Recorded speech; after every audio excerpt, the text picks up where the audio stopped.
néodymium, dysprosium, yttrium. Ils font partie d'une liste de 17 éléments qu'on appelle terres rares, des matières premières absolument vitales pour notre monde moderne. Elles sont indispensables pour l'intelligence artificielle, en étant au cœur des serveurs et des GPU qui font tourner les modèles, mais aussi dans la défense. Elles sont utilisées dans les radars, dans les moteurs d'avion, dans les systèmes de guidage. Aussi dans nos smartphones, ordinateurs, véhicules électriques. Bref, sans elles, pas de technologie, pas de puissance, pas de supériorité industrielle et militaire. Elles sont la colonne vertébrale matérielle du 21e siècle et aujourd'hui, au centre d'une guerre commerciale qui prend de l'ampleur et qui a secoué les marchés le 10 octobre. On voit tout ça ensemble. Bienvenue. We have something called the Bitcoin.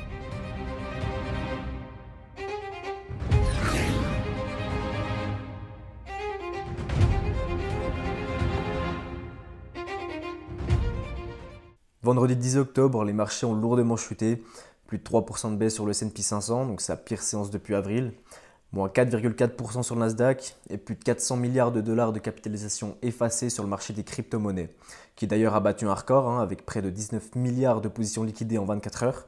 C'est énorme, donc ça s'explique parce que le marché il était à la TH, il y avait beaucoup d'émotions, très fort levier, on le voit, 19 milliards c'est gigantesque. C'est 10 fois plus que le montant des liquidations totales qu'il y a eu pendant la chute de FTX, qui était à peu près de 2 milliards de dollars.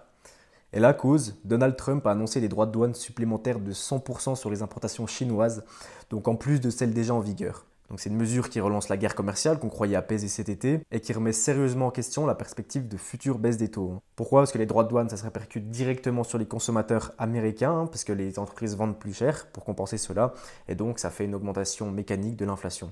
Mais surtout, ce qu'il faut véritablement comprendre, c'est que cette annonce, c'est une réponse directe à Pékin. Car la Chine, elle a déclaré qu'à partir de septembre, tout produit contenant plus de 0,1% de terres rares d'origine chinoise sera soumis à un droit de veto de Pékin. Ce qui veut dire en fait que la Chine elle peut choisir à qui elle autorise ou non l'exportation, et même plus que ça, c'est-à-dire que même si le produit a été créé et confectionné dans un autre pays et qui contient quand même des terres rares chinoises, Pékin a un droit de veto aussi. Et quand on sait que la Chine elle contrôle 70% de l'extraction mondiale et plus de 90% du raffinage, c'est un coût qui est extrêmement fort. C'est une manière claire d'affirmer sa domination sur la matière la plus stratégique du 21e siècle. Et donc résultat, les marchés corrigent. Non seulement parce que ces nouvelles taxes vont raviver les tensions commerciales et faire remonter l'inflation, mais aussi parce que le marché réalise que la Chine détient une arme économique redoutable et qu'elle est désormais prête à s'en servir, et que les USA répondent offensivement à ça. Et tout ça amène énormément d'inquiétude. Parce que c'est un duel économique fort que l'on voit entre ces deux superpuissances. Et la décision de la Chine répond à un autre mouvement. Les États-Unis, depuis plusieurs années, bloquent l'accès à la Chine aux puces avancées, donc via les restrictions sur les GPU les plus puissants, sur les équipements de production, etc. Aujourd'hui, en retour, Pékin bloque les matières premières nécessaires pour fabriquer ces mêmes puces. C'est une guerre économique qui est symétrique. Les États-Unis contrôlent le savoir-faire, qui sont extrêmement puissants par leurs entreprises comme Nvidia par exemple. La Chine, elle, c'est son industrie, ses chaînes de production, de raffinerie, elle contrôle la matière. Et pour comprendre tout ça, comment la Chine a eu ce monopole, il faut remonter dans les années 80-90. Dans ces années-là, c'était les États-Unis qui étaient leader mondial des terres rares, avec la mine de Mountain Pass en Californie, qui était l'une des plus grandes du monde à cette époque. La majorité de l'extraction mondiale de terres rares était faite par cette mine. Voilà, on voit sur ce graphique entre 65 et 85, grosso modo, les États-Unis c'était vraiment les leaders. Ils étaient leaders incontestés. Sauf que la mine a été fermée en 98, car l'exploitation était devenue trop chère et moins rentable, due aux normes environnementales, car extrêmement polluant. Quand on a de grosses normes, ça devient moins profitable d'exploiter la mine. Donc on doit augmenter nos prix. Et donc quand on a une augmentation des prix, les clients vont juste se fournir ailleurs. Et donc la Chine, qui comme on le voit à partir des années 85-90 a vraiment commencé à produire énormément de terres rares. On avait d'un côté la Chine qui produisait pour peu cher et les États-Unis qui étaient sous les normes environnementales et qui donc devaient vendre cher.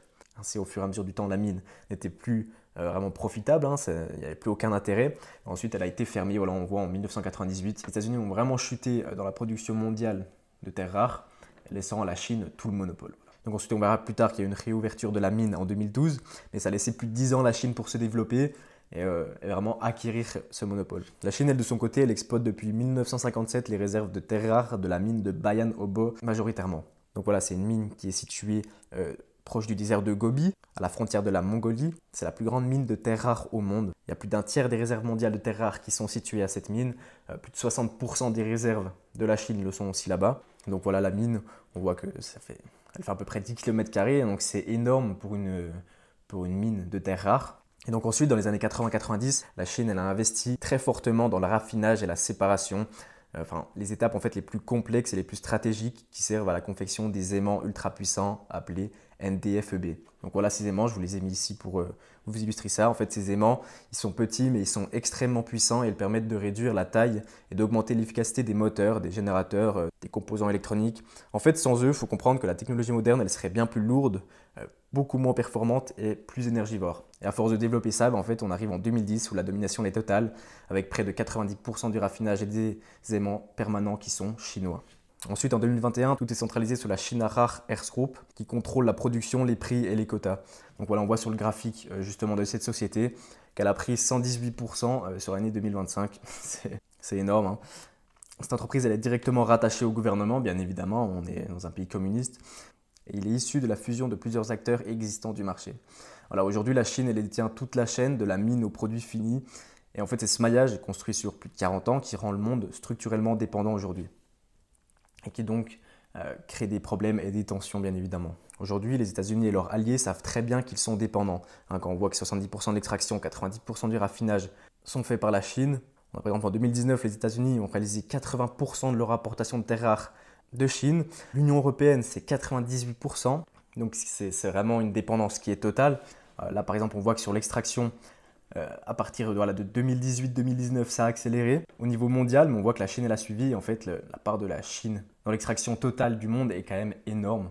Donc, elle est moindre que dans les années 2010-2011, où en fait, c'était quasiment que elle. Voilà, on voit que sur le traitement mondial des minerais critiques, donc critiques, c'est les terres rares et aussi d'autres minerais très utiles comme le lithium, le cobalt, l'aluminium, etc. Par exemple, là, on voit que sur les terres rares, c'est pratiquement que chinois, plus de 90% chinois. Pour le graphite naturel, ouais, c'est carrément 100%. Et même dans les autres minerais, la Chine a quand même un poids très important. Vraiment, la Chine, on dit que c'est l'usine du monde, mais c'est aussi, j'ai même envie de dire que c'est la mine du monde. Ils ont vraiment une réserve de minerais qui est énorme. L'Occident, c'est aussi que reconstruire une filière complète hors de Chine, pour ne plus en être dépendant, ça ne se fait pas en un mandat présidentiel, hein, c'est en une décennie au minimum. Car il ne s'agit pas seulement de l'extraction, c'est vraiment ça qu'il faut comprendre.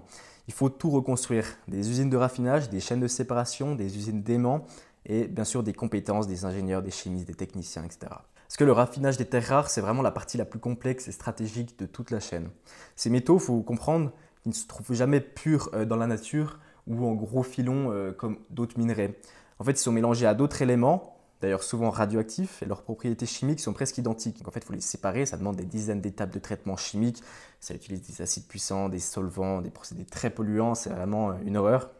Et c'est un travail qui est très long, qui est coûteux et qui est bien sûr risqué pour l'environnement. C'est pour ça qu'on a eu toutes ces normes et pourquoi énormément d'usines, de mines ont fermé en Occident les années 80-90. Donc voilà, je vous ai mis les étapes. N'hésitez pas à mettre pause si vous voulez vraiment lire et assimiler ce graphique. Là, on voit qu'on a une usine de recyclage franco-japonais dirigée par la start-up lyonnaise Carester qui est en train d'être bâtie.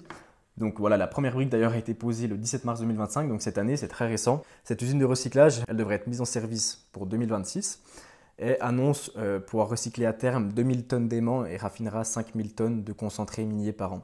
Donc le taux de recyclage, il n'est pas de 100% bien sûr, même s'il est annoncé être élevé. Ça représente à peu près 1-2% si on le compare aux chiffres d'extraction mondiale.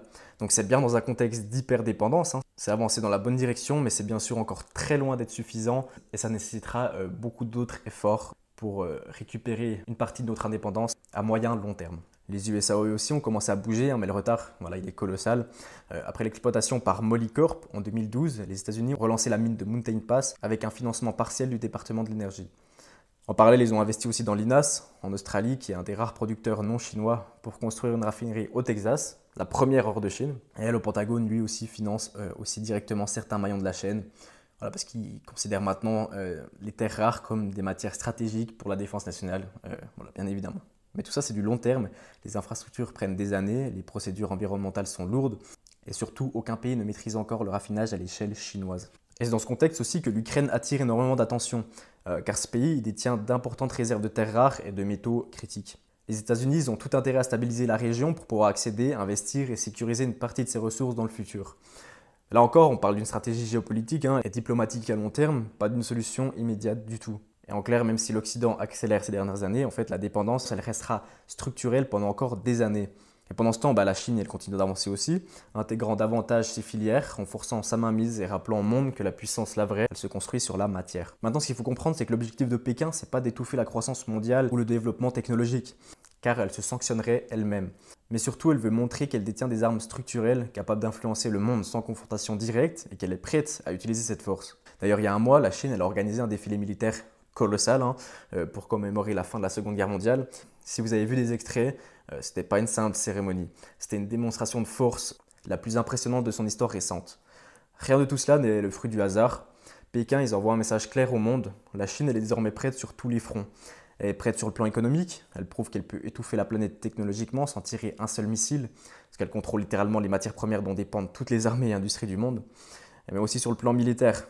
Elle a montré énormément de véhicules de nouvelle génération, des véhicules qu'on n'avait encore jamais vus d'ailleurs. Sur le plan militaire, elle affiche une puissance conventionnelle et technologique rarement égalée, mis à part par les USA. On a vu des missiles hypersoniques, nucléaires, la force navale bien sûr, ses avions et ses drones nouvelle génération. C'est une montée en gamme qui est assumée et planifiée. Et après ces démonstrations, la prochaine étape, elle semble évidente ou non, Taïwan. La Chine a toujours montré son intérêt pour Taïwan, voilà, elle voudrait qu'elle redevienne chinoise. Elle fait d'ailleurs depuis plusieurs années des simulations d'attaque sur Taïwan. Elle aimerait Taïwan non pas seulement pour la question territoriale, mais parce que Taïwan détient le savoir-faire mondial des puces avec TSMC au centre du jeu. TSMC, c'est le leader mondial des puces. C'est une fonderie en fait. Donc par exemple, les puces Nvidia sont faites par TSMC. Nvidia fait les plans de ces puces et TSMC les conçoit. Et donc si la Chine parvient à réunir les terres rares et le savoir-faire des puces, alors elle ne sera plus simplement un acteur du monde technologique. Elle en deviendra le centre de gravité à une échelle qu'on n'a encore jamais vue. Et ainsi, les marchés, ils n'ont pas seulement corrigé à cause de nouveaux tarifs, mais parce qu'ils commencent à anticiper une véritable guerre commerciale à grande échelle, avec des enjeux majeurs sur la suprématie économique américaine. Il y a un risque que le conflit prenne de l'ampleur dans les mois à venir, bien sûr, au vu de la réaction de Trump surtout, qui a été en plus directement dans une offensive avec les tarifs. Donc on voit ensuite que début de semaine, Trump il a adouci le ton, en déclarant qu'il souhaitait éviter d'utiliser les leviers américains, donc les tarifs, et qu'il préférait la voie de la négociation. Soit je m'y attendais, j'ai d'ailleurs été très surpris de sa réaction initiale quand il a directement dégainé les tarifs parce qu'il n'est pas en position de force dans ce conflit. Donc il n'est pas en infériorité non plus, ça reste les États-Unis, mais il y a un gros bras de fer et personne ne peut savoir qui va être le vrai gagnant à long terme. Il doit par ailleurs rencontrer Xi Jinping lors d'un sommet en Corée du Sud fin octobre. Et donc nul doute qu'ils vont parler de tout ça et qu'on en apprendra sûrement plus à ce moment-là. Voilà, merci d'avoir regardé cette vidéo. Tout cela reste bien sûr mon interprétation personnelle, je prétends pas du tout connaître l'avenir. C'est basé sur mon analyse et mon interprétation. Il y a de nombreux facteurs qui peuvent encore changer la donne et je peux tout simplement me tromper. Mon objectif ici, c'était de vous expliquer la situation, les enjeux et pourquoi les marchés ont autant retracé, selon mon point de vue. Si vous voulez suivre mes analyses macro quotidiennes, mes analyses d'entreprise ou simplement échanger autour du trading et de l'investissement, mon groupe Discord est en description et vous serez les bienvenus. Je vous souhaite une bonne journée et un bon trading. Ciao.